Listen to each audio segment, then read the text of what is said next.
अब आप वाल्मीकि रामायण के प्रमुख पात्रों पर एक दृष्टि डालिए। वाल्मीकि जी क्या है? वाल्मीकि माने होता है बाबी तपस्या करते करते उनके शरीर में लग गए दीमक और दीमकों की माटी से उनका शरीर ढक गया। वे केवल अस्थि मात्र शेष रह गए। उनके चाम, रक्त और पीवकों दीमक चाट गए। दीमकों की बनाई बाबी से प्रकट होने के कारण उनका नाम वाल्मीकि पड़ा। मतलब यह है कि वाल्मीकि धरती के, पृथ्वी के पुत्र हैं। अब आप सीता जी की ओर ध्यान दें। सीता जी क्या है?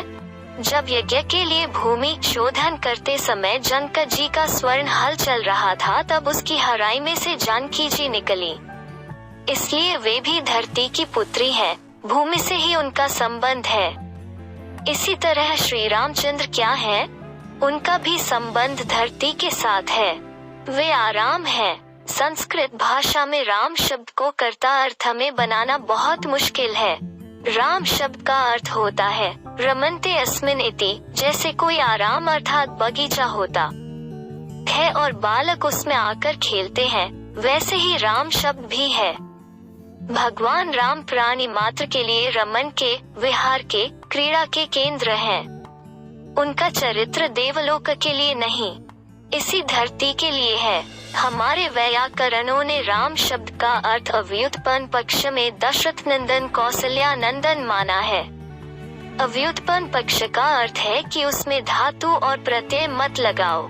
ऐसे मानो कि एक राजा रानी के राजकुमार उत्पन्न हुआ और उस राजकुमार का नाम राम रखा गया। इसलिए वो व्याकरण से व्युत्पन्न नहीं है, बल्कि लोगों के द्वारा रखा हुआ नाम दशरथ नंदन कौशल्या नंदन का एक नाम है राम। यह तो बड़े बड़े विद्वानों ने, ऋषियों ने राम शब्द की व्युत्पत्ति करते हुए कह दिया है कि रामो रम्यता वरः। इसलिए भगवान श्रीमद् वाल्मीकि रामायणामृत श्री रामचंद्र सबको आराम देने वाले हैं। केवल मनुष्य मात्र को ही नहीं, आनंद देने वाले हैं। जब हम लक्ष्मण पर दृष्टि डालते हैं तब देखते हैं कि वे भी शेष है, भूमिशायी हैं। वे हमेशा तो धारण करते हैं पृथ्वी को अपने सिर और अवतार लेते हैं तब भी पृथ्वी पर हो रहते हैं। श्री रामचंद्र भले ही शव्या पर यह करें, लेकिन लक्ष्मण कभी शव्या पर शयन नहीं करते, भूमि पर ही शयन करते हैं। इसलिए भूमि से उनका अभिन्न संबंध है। इसी तरह हम भारत को देखते हैं तो वे भी धरती में गुफा खोदकर रहते हैं। उनको इस बात का ध्यान रहता है कि श्री रामचंद्र जिस धरती पर चलते हैं, अपना चरण रखते हैं, उस धरती पर उनके बराबर मैं कैसे बैठूं, कैसे सोऊं? इसीलिए वे धरती में गड्ढा खोदकर रहते हैं। अब आप श्री रामचंद्र के पिता दशरथ जी को देखिए। संस्कृत भाषा में दशरथ का सीधा अर्थ यह है कि जिसका रथ 10 दिशाओं में चल सकता है, जिसके रथ की गति की कोई रोक नहीं सकता। दशषु दिक्षु रथो यस्य, धरतों पर ही दशरथ का रथ चलता था। इस नाते दशरथ भी धरती से संबद्ध हैं। यह बात दूसरी है कि दशरथ जी कभी कभी देवताओं की सहायता करने के लिए अपने रथ समेत देवलोक भी जाते थे। इससे यह बात प्रकट होती है कि देवताओं की सहायता भी मनुष्य ही करता है। इसीलिए कहा गया कि इस विश्व सृष्टि में मनुष्य से बढ़कर दूसरी कोई शक्ति नहीं है, न मानुषात् श्रेष्ठतरम ही किंचित। अब आप कौशल्या, सुमित्रा और कैकेयी को देखिए। इनके नाम भी देश के संबंध से ही हैं। कौशल देश की कन्या कौशल्या और कैकेयी देश की कन्या कैकेयी।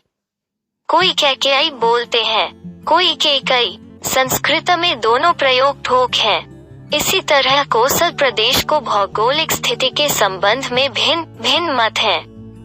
कुछ लोगों का कहना है कि अयोध्या के पास ही कोसल नाम का छोटा सा प्रदेश था, किंतु कुछ लोगों का कहना है कि यह तो उत्तर कोसल है। असली कोसल मध्य प्रदेश में है और कौशल्या वहां को कन्या थी। कौशल्या के विवाह के संबंध में एक लोक कथा ऐसी आती है कि जब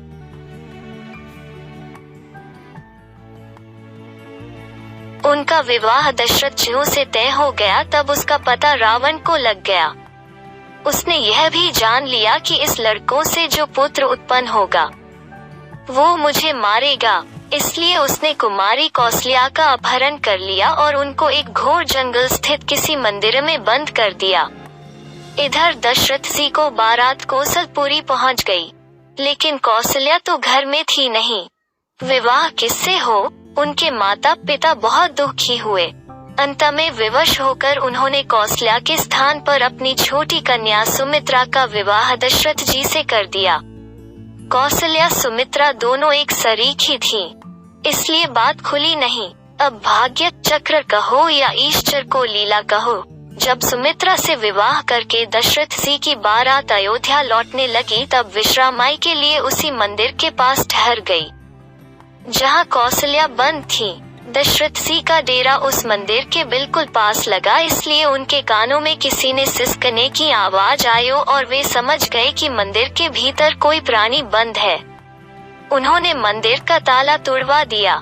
उसके भीतर कौशल्या निकली। उनको देखकर दशरथ जी आश्चर्यचकित हो गए।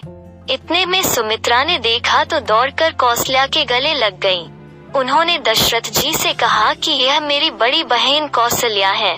पहले इन्हीं का विवाह आपके साथ निश्चित हुआ था, लेकिन कोई अपहरण करके ले गया और तब मेरे माता पिता ने आपके साथ मेरा विवाह कर दिया। आप इनको स्वीकार कर लीजिए। दशरथ जी ने कहा कि मैं अवश्य इनके साथ विवाह करूंगा। मेरी बड़ी पत्नी के रूप में यही रहेंगी, क्योंकि इनसे मेरा विवाह पहले तय हो गया था।